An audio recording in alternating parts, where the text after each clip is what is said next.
दोस्तों, क्या आप जानते हैं कनेडियन गवर्नमेंट ने रिसेंटली एक बहुत इंपॉर्टेंट अनाउंसमेंट की है इंटरनेशनल स्टूडेंट से रिलेटेड, जिससे हर चीज़ पे इफेक्ट आएगा। अगर आप वैसे ही वो अनाउंसमेंट देखोगे तो पता नहीं लगेगा कि क्या इफेक्ट है, पर अगर आप इस पर डीप डाइव करोगे तो पता लगेगा इसका सीधा इफेक्ट पड़ेगा। आप कौन सा कॉलेज सिलेक्ट करते हो कनाडा में स्टडी करने के लिए, कौन से प्रोविंस में आते हो और कौन से आपके वेरिएबल्स हैं, जो आपका रहने का खर्चा कितना होगा, पढ़ाई का खर्चा कितना होगा, हर चीज़ इस अनाउंसमेंट से इफेक्ट होगी। तो आज की वीडियो में बात करेंगे कैसे ये अनाउंसमेंट आपके डिसीजन को इफेक्ट कर सकती है। दोस्तों, हेलो दोस्तों, welcome back to my channel Indian Baniya in Canada. आज हम एक बहुत इंपॉर्टेंट टॉपिक पे बात करने वाले हैं और वो है जो रीसेंट अनाउंसमेंट कनेडियन गवर्नमेंट ने कल ही की है। उनके जो इमिग्रेशन मिनिस्टर है मार्क मिलर, उन्होंने बहुत इंपॉर्टेंट अनाउंसमेंट की है इंटरनेशनल स्टूडेंट से रिलेटेड, और कि कितने इंटरनेशनल स्टूडेंट्स कनाडा में लेंगे, उन पे क्या इफेक्ट होगा, आज उसके बारे में बात करेंगे दोस्तों। तो सबसे पहले जानते हैं ये अनाउंसमेंट क्या है। सबसे पहले जो अनाउंसमेंट की गई है कैनेडियन गवर्नमेंट की तरफ से, आपको पता होगा लास्ट मंथ जब ये इमिग्रेशन मिनिस्टर आए थे मार्क मिलर, इन्होंने अनाउंस किया था कि हम जो जीआईसी की रिक्वायरमेंट है उसको 10,000 से लेके $20,000 कर रहे हैं। तब उन्होंने कहा था हम एक कैपिंग सिस्टम को देख रहे हैं, जिसमें हम एक कैप लगाएंगे कि कितने इंटरनेशनल स्टूडेंट्स कनाडा लेगा एक साल में। तो उस पे आज अमल करते हुए इन्होंने उसकी डिटेल्स अनाउंस की हैं कि नेक्स्ट 2 इयर्स के लिए इन्होंने एक कैप लगा दिया है on the total number of study permit जो कनाडा इशू करेगा। 3,60,000, you heard it correct, 3,60,000 study permits Canada issue करेगा नेक्स्ट ईयर में, जो कि 35% कम है 2023 से। जो भी करंट ईयर है उससे 35% कम है। तो और ये नेक्स्ट 2 इयर्स के लिए प्रोग्राम चलेगा कैपिंग, और उसके बाद ये 2025 में इसको फिर से रिव्यू करेंगे कि क्या इसका इफेक्ट आया। तो ये 35% सिर्फ ऑन द फेस ऑफ 35% नहीं है, कुछ प्रोविंसेस में ये 50% तक भी होगा। तो ऑन्टेरियो जैसा प्रोविंस है जिसमें सबसे ज्यादा स्टडी परमिट इशू होते हैं, उसमें इन्होंने कहा है कि हम 50% तक कम स्टडी परमिट्स इशू करेंगे जो अभी फॉल सेमेस्टर शुरू होगा 2024 में। तो इसका सीधा इफेक्ट आप पे आएगा, पर पहले अनाउंसमेंट जान लेते हैं, उसके बाद इसके इफेक्ट पे बात करेंगे जो आप लोगों पे आएगा। सेकंड जो इन्होंने अनाउंसमेंट की है वो है पोस्ट ग्रेजुएशन वर्क परमिट को लेकर। तो ये सबसे इंपॉर्टेंट चीज है, इसी के लिए सब लोग कनाडा आते हैं। तो इसको रिलेटेड इन्होंने एक अनाउंसमेंट की है कि जो ऐसे कॉलेजेस हैं जो प्राइवेटली एफिलेटेड है लेकिन पब्लिक करिकुलम को फॉलो करते हैं और वो सिर्फ स्टडी करवाते हैं, वो कॉलेज अब आगे से जाके पोस्ट ग्रेजुएट वर्क परमिट के लिए एलिजिबल नहीं होंगे। तो अगर आपने उन कॉलेजेस से अपनी डिग्री या सर्टिफिकेशन की है तो आप पोस्ट ग्रेजुएशन वर्क परमिट के लिए एलिजिबल नहीं होंगे। तो इसका ध्यान रखना दोस्तों, ये बहुत इंपॉर्टेंट है। इनकी अभी लिस्ट नहीं आई है कॉलेजेस की, पर आगे जाके इनकी लिस्ट भी आ जाएगी। तो बहुत ध्यान से अपने कॉलेज सिलेक्ट करना, ये ना हो आप कल को जाके PGWP के लिए एलिजिबल ही ना हो। जो इन्होंने एक थर्ड अनाउंसमेंट की है कि अब से जो Canadian government study permit issue करेगी वो तभी इशू करेगी अगर कॉलेज के एडमिशन लेटर के साथ साथ आप एक प्रोविंस से ऑथेंटिसिटी लेटर भी लेंगे कि हाँ प्रोविंस इस लेटर को, कॉलेज के एडमिशन लेटर को मानती है, तभी आपका स्टडी परमिट इशू होगा।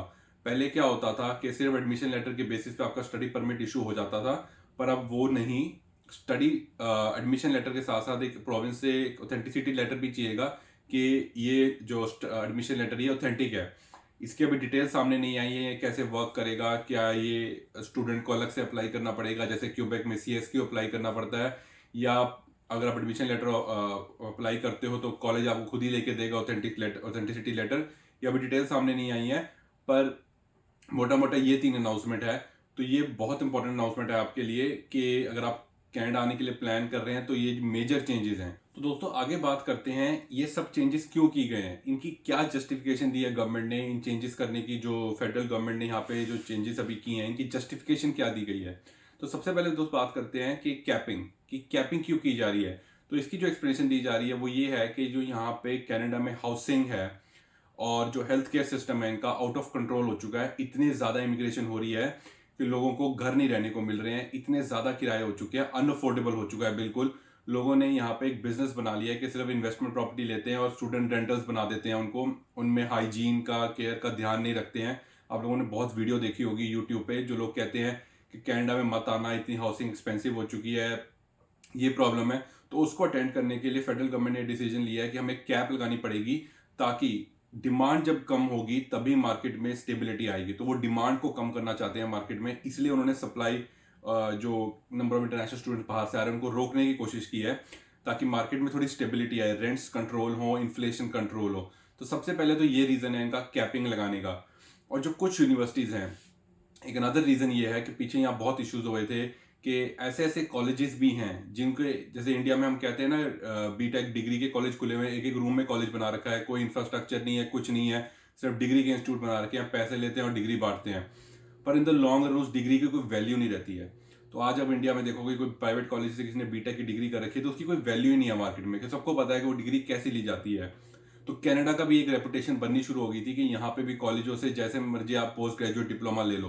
तो उसको कंट्रोल करने के लिए जो ऐसे कॉलेजेस हैं जिनका कोई इंफ्रास्ट्रक्चर नहीं है, कोई रिसोर्सेज नहीं है, सिर्फ एक एक कमरों के कॉलेज में उन्होंने कॉलेज बना रखे हैं, उसको कंट्रोल करने के लिए उन्होंने कैप लगा दिया है।